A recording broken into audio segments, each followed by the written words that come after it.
বের করো বেলটা। ওই দেখো এই আমার এটা কাকে বেলটা এটা আমাদের এটা আমার কিন্তু দাও এটা কি এটা নোটো বাইচের খুলে দাও। হ্যাঁ নোটো বাইচের খুলে দাও। থাক, এটা বার্থডে লাগবে, ও যন্ত্রপাতি জন্মদিন এটা লাগে।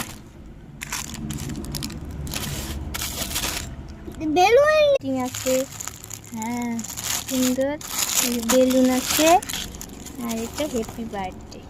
এটা হ্যাপি বার্থডে। এটা খোয়া যাবে না? হ্যাঁ করবো না, এটা কাটা আছে। এটা আমার। এটা কি আবার হ্যাঁ বেল মেয়েটা কি করে খোলে? হ্যাঁ যাওয়ার সময় বেরো যায়।